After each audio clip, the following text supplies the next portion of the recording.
Houston may have outlandish prospect that Whitney Houston may have been murdered. That's industry trick number one. Guess who was the first person to do that? Clive Davis. Clive Davis does that a lot. And I tell you what, if y'all actually care about what happened to Whitney Houston and Bobby Christina and Nick Gordon, all dead within years of each other, y'all better support Viola. It's Grammy time, and her and Clive had a fight 2 days before. And from what I was told, Bobby Christina was present for some of that fight. And then the next thing you know, she's dead.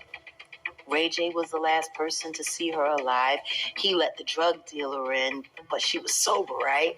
But he let the drug dealer in that gave her the shot.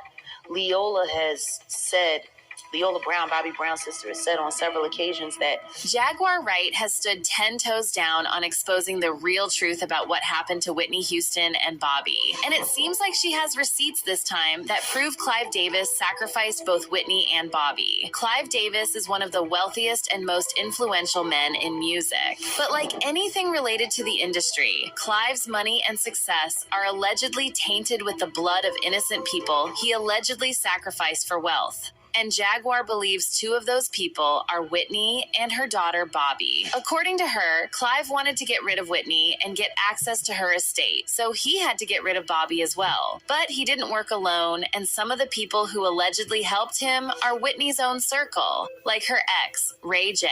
Now, this sounds scary because what does Jaguar mean by Bobby having to go so some people could access her mother's estate? Is Clive Davis really the mastermind behind all this? Let's get into it. It's an injustice to what this looks. I feel like anything with her name on it is strictly for the purposes of financial gain for those who have access to her estate, including Clive Davis. Clive Davis. This ain't a film to celebrate Whitney Houston. This is a film to, pay the piper. He was the one trying to bring her back, though, at the time of prior to her death, right? He needed her back. Oh, yeah. He needed her back, but he needed her back and under his control. For years now, Jaguar Wright has tried to bring attention to Whitney Houston's death and get the police to reopen the case to no avail. And that's wild because Jag has pointed out so many inconsistencies in the stories fed to us by authorities about Whitney and Bobby's deaths that you have to be blind not to see her point. For context, Whitney Houston was found face down in a water-filled bathtub at the Beverly Hilton Hotel on February 11th, 2012. Initial reports said she died from an accidental drowning caused by a heart attack and her state of intoxication. Let me tell you, when you start looking at all the different accounts of what really happened to Whitney, it becomes hard to tell who's telling the truth. One thing is for sure, though, someone is hiding something, because the details about the bathtub incident just don't add up. One of the inconsistencies that have been pointed out regarding official reports on Whitney's death is the fact that they claim Whitney drowned in the bathtub, presumably as she was taking a bath while intoxicated. But that might not be entirely true. According to the report, Whitney was face down in a water-filled bathtub with a bloody purge coming from her nose. There were 2 superficial abrasions to her forehead, and there was a superficial abrasion to the left side of the bridge of her nose. What this means, according to forensic pathologist Cyril Wecht, is that Whitney probably died under very different circumstances than we were led to believe, because the final anatomical diagnoses on Whitney didn't make a lot of sense. Wecht noted that the water in Whitney's bathtub on that fateful night was extremely hot at over 93 degrees Celsius. According to him, this means Whitney was likely not sitting in her tub, but she somehow accidentally drowned. Wecht expressed his suspicions to ABC News, saying, "I think she fell into this very hot..." It is not the messenger that is important, it is the message. We were taught to be afraid of it. It is a perfectly natural part of everything around us. Everything is here and now. Everything is all connected. When we start to wake up, we remember there's something bigger than ourselves.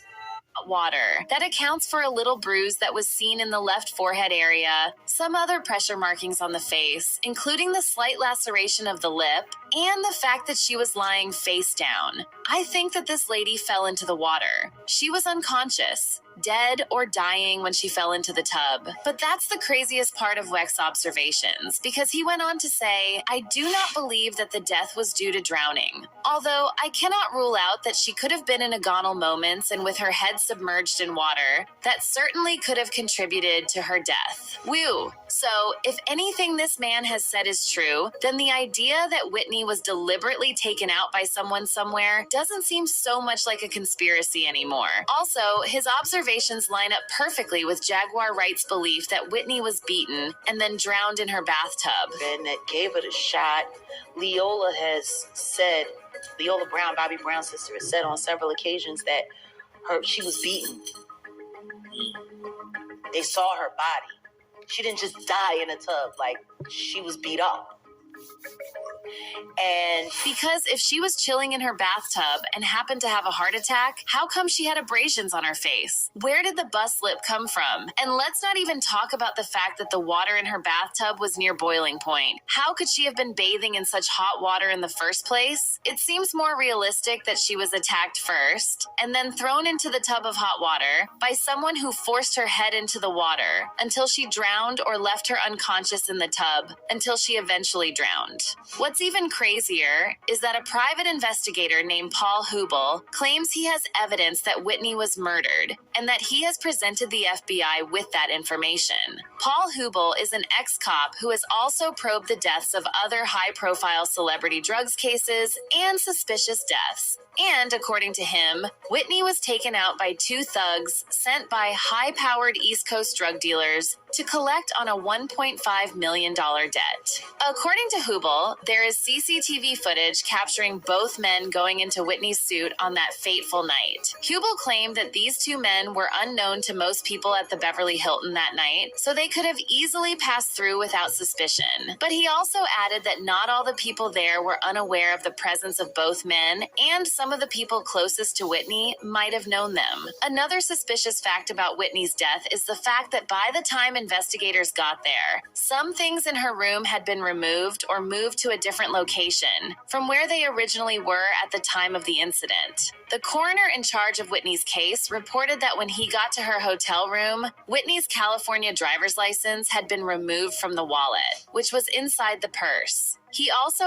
added that prior to my arrival, the majority of the decedent's prescription medication bottles had been removed from a brown bag that was on the top of the table in the southeast corner of the living room and then placed on top of that same table. And yet, somehow, police determined there was no foul play involved in Whitney's death. If everything was natural like they claimed, why was her driver's license missing? Why did her meds get moved from their bag and placed on a table? I don't know, but it sure seems like someone was maybe trying to set it up to look like Whitney had been ODing on her meds or something like that. Forensic toxicologist Bruce Goldberger reported that the level of prescription medication in her system, including Xanax, was mild and didn't contribute to her death. However, she was acutely intoxicated from coke. Now, for a long time, one person has been suspected of being the mastermind behind Whitney and Bobby's deaths, and that person is none other than Clive Davis, whose record label Whitney was signed to. Many people believe Clive's reaction to Whitney's death was not normal at all. And to be fair, they have a point. Let's start with the fact that barely hours after Whitney was found in her bathtub, Clive decided to go on with his pre-Grammy party. I mean, you have to have an iron stomach to stand the thought of eating and drinking and making merry while your mentee and one of the singers who was supposed to perform at your party is upstairs lying under a white cloth, getting colder by the minute. It was straight out of the script for a movie set in a dystopian world. When